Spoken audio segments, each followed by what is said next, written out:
Hi friends, இந்த வீடியோவில் நான் டெட்டை கிளியர் பண்ணி ஜாப் வாங்கினா டிஎன்பிசி கிளியர் பண்ணி ஜாப் வாங்கினா தான் உங்க கூட ஷேர் பண்ணிக்க போகிறேன். 2013 டெட் நடக்கும்போது பார்த்தீங்க அப்படின்னா நான் வந்து 89 மார்க்ஸ் ஸ்கோர் பண்ணியிருந்தேன். ஒரே ஒரு மார்க் இருந்தால் நான் 2013 ஜாப் வாங்கியிருப்பேன். ஆமாம், நான் ஆசைப்பட்டு படித்தேன். என் அம்மா ஆசைப்பட்டு படிக்க வச்சு அந்த டீச்சர் வழியை 2013 நான் வாங்கியிருப்பேங்க. என் ஃப்ரெண்ட்ஸில் நிறைய பேர் 90 அபவ் எடுத்து டெட்டை கிளியர் பண்ணி ஒர்க் பண்ணிகிட்ருக்காங்க. அந்த 89 மார்க்ஸ் எடுத்து ஒரே ஒரு மார்க்கை நான் மிஸ் பண்ணும்போது எவ்வளோ கஷ்டப்பட்டேன்றதை என்னால் வார்த்தையால் சொல்ல முடியல. ஆமாம், அழுதுகிட்டே இருந்தேங்க. அந்த ரிசல்ட் வந்ததுக்கப்புறம் திரும்பவும் என்னோடய கொஷின் புக்லெட் எடுத்து ஒவ்வொரு கொஷினாக திரும்ப பைத்திய மாதிரி பார்த்துட்டே இருந்தேன். எங்கேயாச்சும் ஒரு மார்க் வராதா, ரீவேல்யூஷன் போட முடியுமா அப்படின்னு சொல்லிட்டு. ஆனால் எனக்கு எங்கேயுமே கிடைக்கல. ஆனால் இந்த கடவுள் கூட பாருங்கள் நம்ம எப்படி நல்லா சோதிக்கிறான்னு சொல்லிட்டு, ஒன்று எனக்கு மார்க்கே வராமல் இருந்தால் கூட நான் சந்தோஷப்பட்டிருப்பேன்.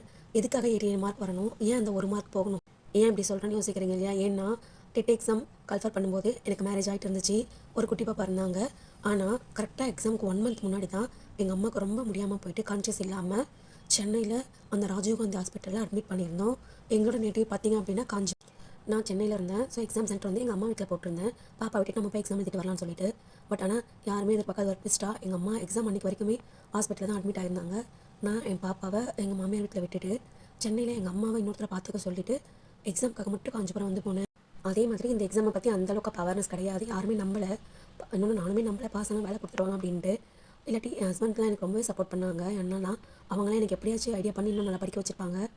என் ஹஸ்பண்ட் தான் என் அம்மாவை பார்த்துட்டு இப்போ எக்ஸாம் எழுதிக்கலாம் காமிச்சாங்க. ஸோ சுத்தமாக நான் புக்கே எடுக்கல. அந்த ஒரு மாதமாக எல்லா புக்ஸுமே வேறு எனக்கு கலெக்ட் பண்ணி வச்சில்ல. ஏதோ இருக்கிற புக்கை வச்சு படிச்சுட்டு இருந்தேன். லாஸ்ட் 1 மந்த்தாகவும் சுத்தமாக எதுவுமே தொடவே இல்லையா. அப்படியே ஹாஸ்பிட்டலேருந்து வந்தேன், எக்ஸாம் அட்டன் பண்ணிட்டு திரும்பவும் ஹாஸ்பிட்டல் கிளம்பி சரி சும்மா போய் அட்டன் பண்ணது வந்துடுவோம் அப்ளை பண்ணதுக்காக அப்படின்னு சொல்லிட்டு தான் வந்தேன். பட் ஆனால் எனக்கே தெரியாது 89 எடுப்பேன்ட்டு. அதுதான் சொல்கிறேன். அதனால தாங்க சொன்னேன், ஒன்று நான் மார்க்கே எடுக்காமல் இருந்தால் நமக்கு தெரிஞ்சிருக்காது கஷ்டம். இவ்வளோ மார்க் எடுத்துகிட்டு அந்த ஒரு மார்க்கில் போகும்போது நமக்கு எவ்வளோ வலி இருக்கும். அதே நேரத்தில் நீங்கள் நினைக்கிற மாதிரி சும்மா இங்கி பிங்கி பாங்கி போட்டுலாம் ஒன்றும் நான் எடுக்கல. ஓரளவுக்கு முன்னாடி சும்மாவாச்சு இருக்கிற புக்ஸை நல்லா ப்ரிப்பேர் பண்ணியிருந்தேன். ஸ்கூலிங்லாம் 10th 12th டீச்சர் எல்லாமே நல்லா மார்க் எடுத்திருந்தேன். ஏதோ என் நல்ல நேரம் இதில் கிளியர் பண்ண முடியாமல் போயிருச்சு. எது எப்படியோ முடிஞ்சிருச்சு. ரிசல்ட் வந்து எல்லாேருக்கும் ஜாப் போட்டாங்க. நம்ம அந்த ரிஸ்க்லேயே இல்லை அப்படின்னு வெளில வந்தாச்சு.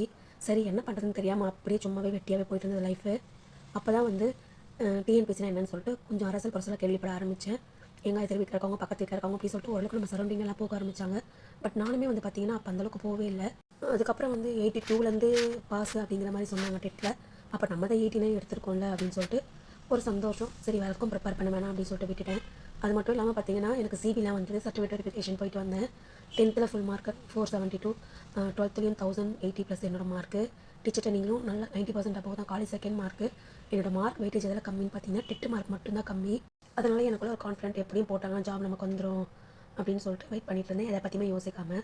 பட் ஆனால் பார்த்தீங்க அப்படின்னா வந்து 2013 19 வரைக்கும் ஒரு 5 to 6 இயர்ஸ் அப்படியே போச்சு. பட் ஆனால் சாதாரணமாக போகல. பார்க்குறவங்கலாம் கேட்பாங்க, ஏன்னா எப்படியோ பாஸ் ஆகிட்டேன்னு சொல்லி இன்னும் வேலைக்கு போக வீட்டில் தான் உட்காந்துட்ருக்கேன் அப்படின்னு சொல்லிட்டு. அது அவங்கள பொறுத்த வரைக்கும் விளையாட்டாக கேட்கலாம். ஆனால் அந்த வார்த்தைகள் வந்து நமக்கு எவ்வளோ வலிக்கும்னு தெரியாது. ஏன்னா நானும் வந்து ஒரு மிடில் கிளாஸ் தான். எங்கள் அம்மா அவ்வளோ கஷ்டப்பட்டு தான் என் டீச்சர் நீங்கள் படிக்க வச்சாங்க. எல்லாரும் என்ன கேட்ட வார்த்தைகள் வந்து எங்கள் அம்மாவையும் ரொம்ப காயப்படுத்துச்சு. என்ன பண்ணுறதுன்னு தெரியாமல் முடிச்சுட்டு இருக்கும்போது தான் அந்த டிஎன்பிசியை பற்றி கேள்விப்பட ஆரம்பிச்சு அதில் ஓரளவுக்கு படித்தவங்க ஜாப் வாங்குறதையும் பார்த்தேன். சரி நம்ம ஏன் அதை ட்ரை பண்ணக்கூடாது அப்படின்னு யோசிக்கும் போது தான் சரி என்னோடய ஹஸ்பண்டும் நீ போ சும்மா ட்ரை பண்ணி பாரு அப்படின்னு சொல்லிட்டு சொன்னாங்க. போனேன், போயிட்டு குரூப் 4 எழுதினேன். எழுதும்போது பார்த்திங்க அப்படின்னா அதுவும் சிவி வரைக்கும் வந்துச்சு. பட் ஆனால் என்னன்னு தெரியாமல் சும்மா அப்ளை பண்ணுறது அப்படியே போய் எழுதிட்டு இருந்தேன். சிலபஸ்லாம் பார்க்கறது கிடையாது. கொஷின் பேப்பர் அட்டன் பண்ணும்போது பார்த்தா ரொம்ப ஈஸியாக தான் இருந்துச்சு. சரி அப்போ நம்மளும் படித்து அதை கிளியர் பண்ண முடியும் அப்படின்னு சொல்லிட்டு ஒரு கான்ஃபிடென்ட் வர ஆரம்பிச்சிது. அப்புறம் தான் ஒரு கோச்சிங் சென்டரில் சேருவோம்னு சொல்லிட்டு அதுக்காக கிளாஸ் போக ஆரம்பித்தேன். சிவி போயிட்டு வரல அப்படின்னும் போது சரி நமக்கு இன்னொரு வாய்ப்பு என்ன பண்ணலான்னு யோசிக்கும் போது தான் நிறைய பேர் டைப்பிங் போனதை கேள்விப்பட்டேன். கிளாஸ்லேயே சொன்னாங்க. ஸோ என்ன பண்ணேன்னா டைப்பிங் தனியாக போக ஆரம்பித்தேன். ஈவினிங் 2 hours போவேன். ஸ்கூல் ஒர்க் பண்ணிகிட்டு இருந்தேன். ஒர்க் பண்ணி முடிச்சுட்டு வீட்டுக்கு வந்து கொஞ்சம் ரெஸ்ட் எடுத்துகிட்டு திரும்பவும் டைப்பிங் கிளாஸ் போவேன். அப்புறம் செகண்ட் பேபி கன்சீவாக இருக்கும் போதும் டைப்பிங் முடித்தேன். என்ன பண்ணுறதே தெரியாமல் தலையை சுற்றி மூக்கு தொட்டுற கதையாக தேவையே இல்லாமல் டைப்பிங் முடிச்சு அதுக்கப்புறம் எக்ஸாம் எழுதினேன். பை காட்ஸ் கிரேஸ் என்னோட ஹார்ட் ஒர்க்குக்கும் எங்கள் அம்மாவோட ப்ரேயர்ஸ்க்கும் என் ஃபேமிலி மெம்பர்ஸோட ப்ரேயர்ஸ்க்கும் ஒரு ரிசல்ட் வந்துச்சு. ஆமாம், டிஎன்பிஎஸ்சி குரூப் 4 2019 செப்டம்பரில் நடந்துச்சு. அதில் டைப்பிஸ்ட்டில் செலக்ட் ஆகிட்டு நான் ஜாப் வாங்கிட்டேங்க. ஆமாம், எனக்கு என் டைப்பிஸ்ட் ஒர்க் பண்ணிகிட்ருக்கேன். ரொம்ப சந்தோஷமாக இருக்குது. என்ன நான் ஆசைப்பட்டு படித்து என்னோடய டீச்சர் வேலை கிடைக்கல, என் அம்மாவும் ஆசைப்பட்டு படிக்க வச்சு அந்த வேலை கிடைக்கல. ஆனால் நிறைய பேர் தமிழில் பார்த்துருப்பீங்க நான் பண்ண தப்பா நீங்கள் பண்ணாதீங்கன்னு சொல்லிட்டு. ஏன் அப்படின்னா டெட்டை விட்டுட்டு வந்ததை சொல்லலைங்க. எனக்கு இன்னும் டைம் இருக்குது, வயசு இருக்குதுன்னு சொல்லிட்டு நானும் காலத்தை தள்ளிட்டே வந்தேன். அது என்ன நேரமோ தெரியல, எங்கள் அம்மா என்னை கஷ்டப்பட்டு படிக்க வச்சு வேலை வாங்கி பார்க்க ஆசைப்பட்டாங்க. அது எனக்கு கிடைக்கவே இல்லை. ஆமாம், நான் எக்ஸாம் எழுதி கிளியர் பண்ணது 19 எழுதினேன். ரிசல்ட் அப்பயே நவம்பரில் வந்துருச்சு. ஆனால் எங்கள் அம்மா 2020 ஜனவரியில் இறந்துட்டாங்க.